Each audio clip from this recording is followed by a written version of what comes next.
Hey everybody, I'm going to go ahead and get started. So last week we talked about the connection between the brain and the gut and that brain food that your body prefers. So that's what we're going to go into today, the building blocks of that human fuel. I almost said fuel and food at the same time. So building blocks of human fuel, we're talking about that brain food, which is going to be macronutrients and micronutrients. We don't cut anything out. So this is going to be a quick little breakdown of each one of those categories and what they all hold. So starting with macronutrients, we've got water, carbohydrates, proteins, and fats.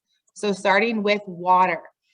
Water comprises the majority of your body, about 60%. So if you ever come into the fitness center and you do a body composition assessment with us, we have an ultrasound technology that we can use that shows how much of your weight is body water, how much is muscle mass, and then how much is essential fat versus non-essential fat. So that's another big thing I like to point out when people are so obsessed with that number on the scale. Your body is comprised of a lot of water. So that has a lot to do with that weight and that number that you see on that scale too as well. So there's a lot more that goes into that number than just your weight, essential and non-essential fat mass. So little detour there. So every aspect of any part of physiology requires water in order to function properly. Daily requirements are going to vary from person to person. It really depends on your gender, your height, your weight, your health status, how active you are, and the environment that you live in. Someone that lives in Hawaii is going to have a different water requirement than someone who lives up in Michigan. And then men and women, they tend to differ a little bit. Women usually around 12.5 cups, and that's just because the traditional women are smaller frame and shorter structure, so they need less water. Men on average are going to need 17 cups of water. But again, it all depends on who you are, where you live, and how active you are.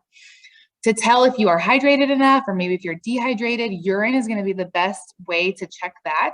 Clear is going to be best. If there's a slight color, that's going to be okay. But if you get to that deeper hue of yellow, you are definitely dehydrated. Anything more than that deep hue, if it starts to get into the browns and the reds, there is something severely wrong, and you definitely need to go get that checked out. And don't forget that there is water in all of our food that we eat too as well. It doesn't just come from drinking a cup of water.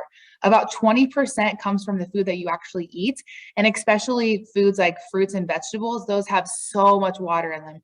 Cucumbers, celery, watermelon, where it gets its name from. So don't count out those fruits and vegetables when you're also going for that water intake for the day. Next up, carbohydrates. So carbohydrates, these are basically just basic sugar units, and that's going to include glucose, fructose, and galactose. We don't have to get too technical into those. Basically, anything that we eat that is a carbohydrate is going to get broken down to glucose, because that's going to be the most basic form, and it's the most usable form, and that's what we actually use for energy for our sources for our body, just to get up and move too as well. So longer chains of those simple sugars are going to be considered complex carbohydrates, and those are going to be the little tougher, so like starches and fiber. So fiber is definitely something we want to focus on. Whole grains, legumes, veggies, fruits, different things like that. And we want to limit the starches, the other complex carbohydrate, anything that has that refined ingredient. So if you look on the nutrition label for your loaf of bread that you have at home, and if it says refined whole grains, and those aren't the real true whole grain, or if it says enriched, or if it says bleached, it takes out the big component of all that is fiber, and you're only getting chunks of it. And so don't always assume just because the package says it's a good source of fiber or a good source of grains, it doesn't mean it's the whole grain or the whole fiber unit. And then the function of carbohydrates. It's going to give us our energy for all of our cells for our body. And fiber also is actually going to help regulate your sugar levels. It's going to keep your cholesterol in check, and it feeds your gut bacteria, something we talked about last week. Typically, 45 to 65% of all of the calories you eat throughout the day are going to come from carbohydrates. So do not cut out carbohydrates. Your body needs them. Your body prefers them. And then next up, protein. So proteins are basically built up of something that's called amino acids. And there are 20 total amino acids that your body requires to live and do all of its other functions. So 11 of them are considered non-essential. So these can be synthesized by our body.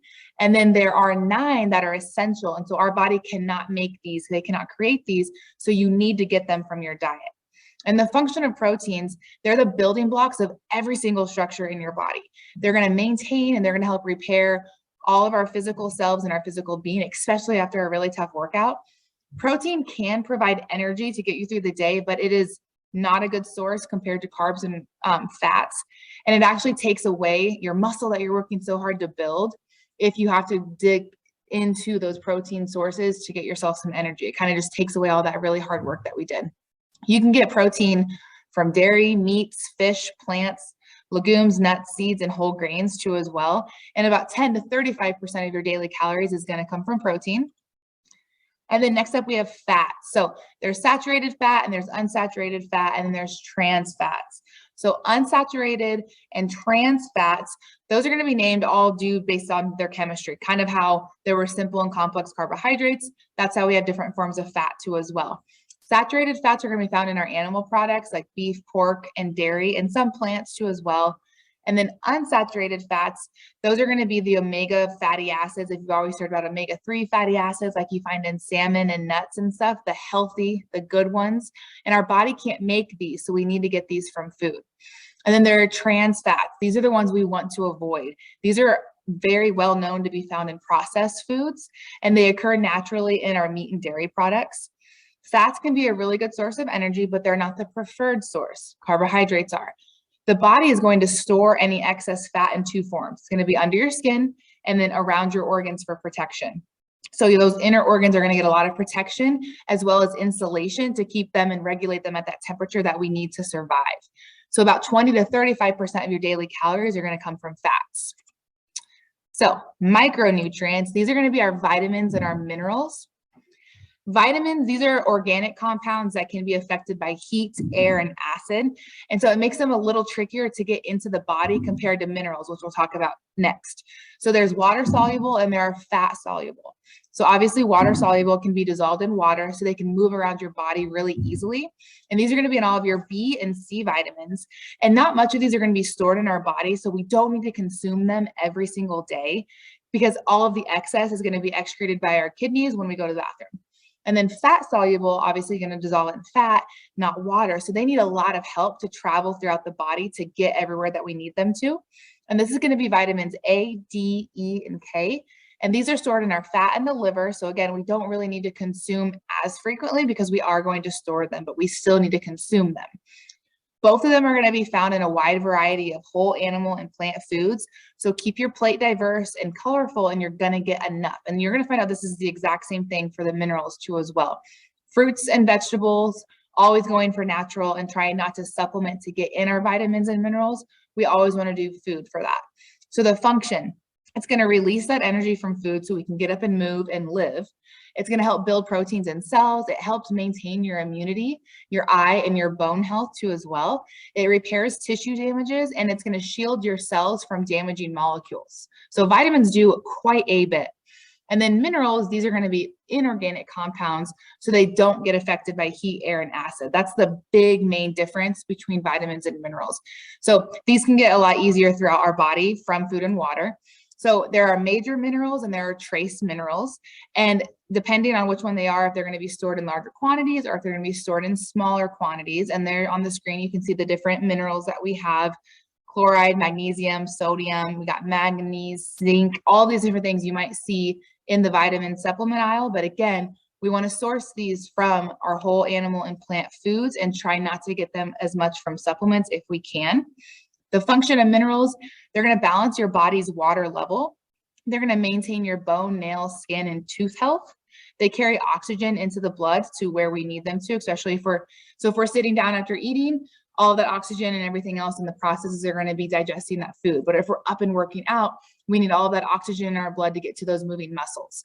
This also is going to boost your immune system, and it's also going to assist in metabolism. So vitamins and minerals are super important to your skin, your bones, and then also your immune system just in general.